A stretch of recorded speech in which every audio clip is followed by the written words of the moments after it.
اس کو فیصلہ کرنا پڑ جاتا ہے, 2 مختلف چوائسز آ جاتی ہیں.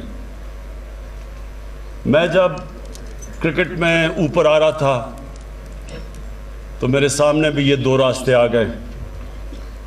ساؤتھ افریقہ میں ان دنوں میں کرکٹ کھیلتے تھے, وہ اپارٹھائڈ کی رجیم تھی, UN کی سینکشنز تھیں, تو بڑے پیسے دیتے تھے ساؤتھ افریقہ کرکٹ کھیلنے کے لیے.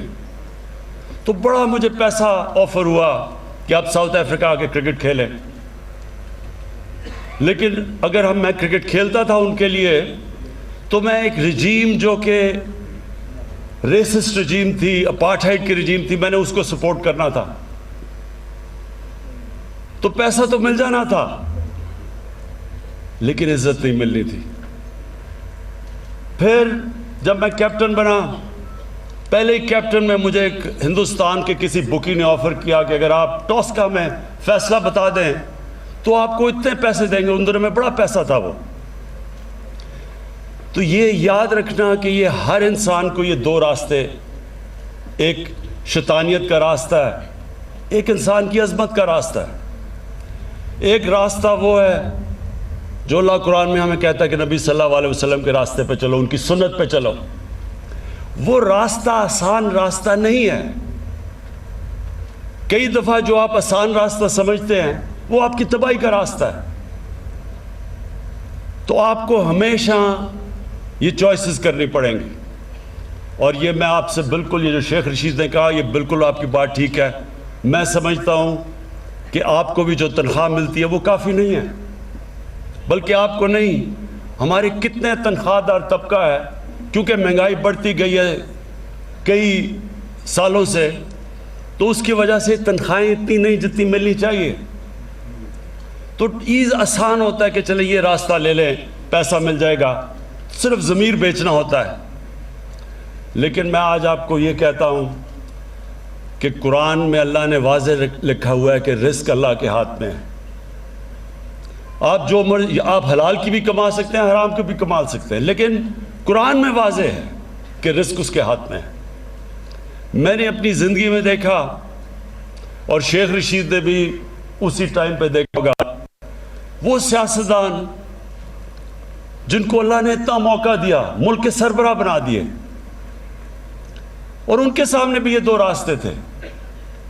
وہ بھی حلال کی کمائی بھی کر سکتے تھے, اور بہت بڑی ایک عزت ہوتی ہے ملک کا سربراہ بننا. لیکن جس راستے پہ وہ نکل گئے, آپ کے سامنے آج وہ عبرت کا نشان بنے ہوئے ہیں. ان کے پاس آج اتنا پیسہ ہے, ان کو خود نہیں پتا کتنا پیسہ ہے, لیکن کبھی ہسپتالوں میں جا رہے ہیں, کبھی ملک سے باہر جا رہے ہیں, کبھی بچے باہر جا رہے ہیں, بچے باہر بھاگے ہوئے ہیں. کئی بچے کو جھوٹ بولنا پڑ رہا ہے باپوں کی چوری کو بچانے کے لیے. کیا فائدہ اس پیسے کا؟ یہ پیسہ اللہ کا عذاب ہے.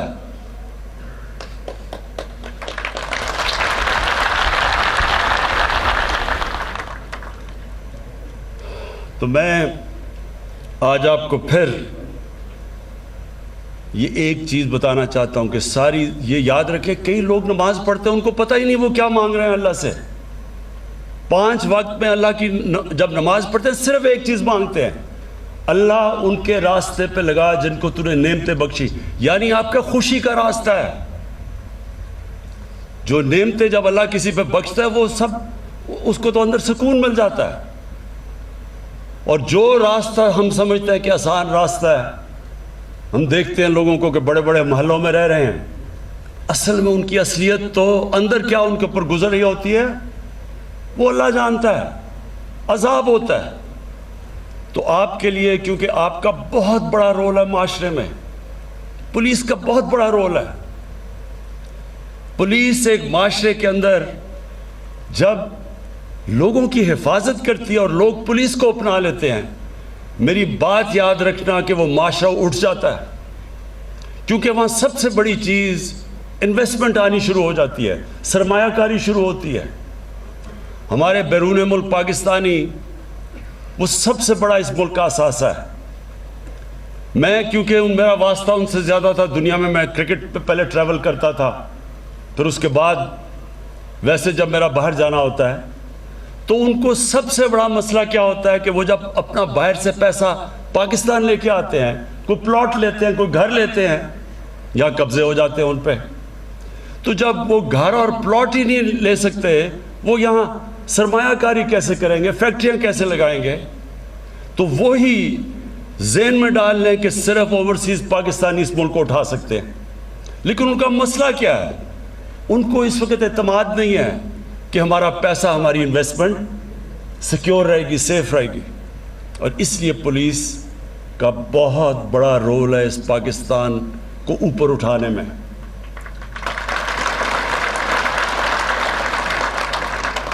میں آپ کو آج سب سے پہلے تو یہ کہتا ہوں کہ جو آپ کی تنخواہیں پنجاب سے نیچی ہیں، انشاءاللہ میں ابھی آج جا کے بات کروں گا حفیظ شیخ سے،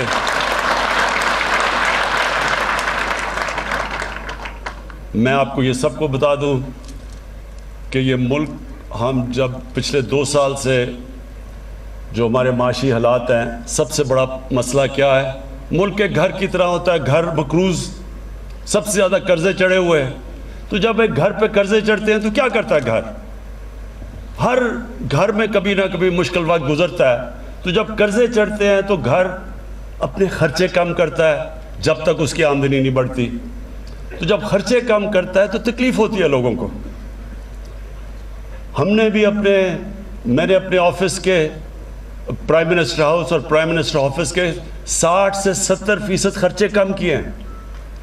ہم نے فیڈرل گورنمنٹ نے 40 ارب اپنی فیڈرل گورنمنٹ میں خرچے کم کیے ہیں۔ کیوں کیے ہیں؟ کیونکہ ہم نے بیلنس کرنا ہے، ہم قرضوں پہ گزارا نہیں کر سکتے۔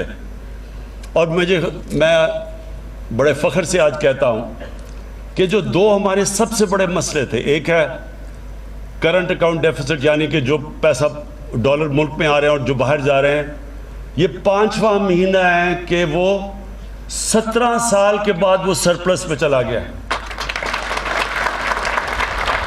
اور دوسرا جو ہماری آمدنی اور خرچے اندرونے ہیں، اگر ہمیں قرضوں کی قسطیں نہ ادا کرنی پڑیں تو اس میں بھی ہم نے اپنا بیلنس کر لیا، یعنی کہ ہم تھوڑا سرپلس پہ ہیں۔ یہ بہت بڑا 2 سالوں میں ہماری گورنمنٹ نے، میرے خیال میں یہ بہت بڑا کارنامہ انجام دیا ہے۔ کوئی نہیں سمجھ رہا تھا کہ 2 سالوں میں یہ ہوگا، لیکن جب تک ہماری آمدنی نہیں بڑھتی تو ساری قوم کو کہتا ہوں تھوڑا صبر کرنا پڑے گا آپ کو، کیونکہ انشاءاللہ جس طرح آگے حالات ہمیں نظر آ رہے ہیں، ہمارے ملک میں اللہ نے سب کچھ دیا ہے، صرف ہم نے اپنی مینجمنٹ گورننس سسٹم ٹھیک کرنا ہے اور یہ ملک اٹھ جائے گا۔ اور انشاءاللہ ہمارے پاس اتنا پیسہ ہوگا کہ پولیس کو ہی نہیں، آپ کی تنخواہیں پنجاب نہیں، سارے پاکستان میں پولیس کی بھی تنخواہیں بڑھائیں گے۔ اپنے جو ہمارے سارے سرکاری نوکر ہیں، بیوروکریٹس ہیں، تنخواہ دار ہیں، انشاءاللہ سب کی تنخواہیں بڑھائیں گے جیسے جیسے آمدنی ہماری بڑھتی جاتی ہے۔ لیکن میں 2 چیزیں آج کہنا چاہتا ہوں اسلام آباد پولیس کو۔ نمبر 1 کہ ساری اسلام آباد پولیس کے ہر گھر کو ایک ہیلتھ کارڈ دیں گے ہم۔ ہیلتھ کارڈ کا مطلب کہ ہر گھر کے پاس ایک ہیلتھ انشورنس ہوگی، اور انشاءاللہ 10 لاکھ روپے کی ہر پولیس کے گھر کی ہیلتھ کی انشورنس ہوگی کہ 10 لاکھ تک کسی گورنمنٹ یا پرائیویٹ ہاسپٹل میں آپ اپنا علاج کروا سکیں گے۔ اور دوسرا، آپ کو میں جو ہم نیا پاکستان ہاؤسنگ بنا رہے ہیں، اس کے اندر جو بھی تنخواہ دار، اور خاص طور پہ شروع آپ سے کریں گے، اسلام آباد پولیس اور آپ کے اسلام آباد میں جو فیڈرل یہ جو ہمارے سرکاری نوکر ہیں، ان سب کے لیے ہم اب وہ کرنے جا رہے ہیں جو کبھی پاکستان میں پہلے نہیں ہوا، کہ سرکاری نوکر جو اپنی تنخواہ سے جو کرایہ دیتے تھے، وہ کرایہ آپ کے گھروں کی قسطوں کے اوپر چلا جائے گا، یعنی کہ بجائے کرایہ دینے کے وہ گھر کی قسطیں دیں گے اور آپ کا وہ گھر اپنا ہو جائے گا۔ یہ ہمارا بڑا پروگرام ہے نیا پاکستان ہاؤسنگ میں، خاص طور پہ آپ جیسے پولیس والوں کے لیے، سرکاری نوکروں کے لیے۔ تو تو وہ انشاءاللہ ہم پولیس سے شروع کریں گے اور ہم ہیلتھ کارڈز بھی آپ سے شروع کریں گے. باقی میں آئی جی صاحب جو آپ نے ریکویسٹ کی وہ میں ساری آپ کی جا کے پروسیس کروں گا. جو آپ نے چیزیں کہی وہ کیونکہ میں بادشاہ نہیں اور پرائم منسٹر ہوں تو مجھے پوچھنا پڑتا ہے اپنے فائنانس منسٹر سے, اس سے بات کر کے. تو انشاءاللہ آپ کی پوری کوشش کروں گا آپ کی حمایت کروں. میں آپ کو آخر میں پھر اپنی پولیس کو آج آپ جو پاس آؤٹ کیے ہیں آپ کے لیے بھی اپنی ساری پاکستان میں جو پولیس ہے اس کو بھی آج پیغام دینا چاہتا ہوں کہ اب وقت آ گیا کہ ہماری پولیس ایک اور لیول کی ہو جس کی عزت ہو معاشرے میں, جو معاشرہ اس کو اون کرے.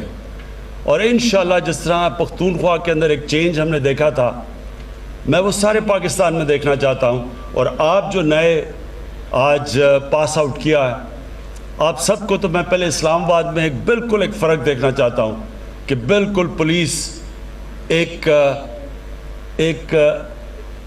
جس طرح نیا پاکستان ہے ایک نئی پولیس فورس ہمارے سامنے آئے جو ایک بالکل مختلف اس کی ایٹیٹیوڈ ہو, اس کا ایک لوگوں کے اندر. شیخ صاحب نے کہا وی آئی پیز کا تو ہم کرتے ہی رہتے ہیں. میں چاہتا ہوں کہ جو عام ہمارا شہری جو غریب آدمی ہے آپ اس کو وی آئی پی بنائیں, وہ آپ کے لیے وی آئی پی ہو, اس کی رسپیکٹ ہو.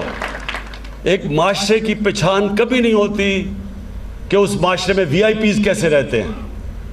ایک معاشرے کی پہچان وہ ہوتی ہے کہ جو اپنے کمزور طبقے کو وہ معاشرہ کیسے رکھتا ہے. اور انشاءاللہ آپ کی ایٹیٹیوڈ جب میں دیکھوں گا اپنے غریب لوگوں کی طرف آپ کی ایٹیٹیوڈ کیسی ہے, اور اس کے بعد پھر میں اگلی بھی آپ کی پاسنگ آؤٹ پریڈ پہ آؤں گا اور آ کے پھر بتاؤں گا کہ ایک سال میں کیا فرق پڑا ہے. بہت بہت شکریہ.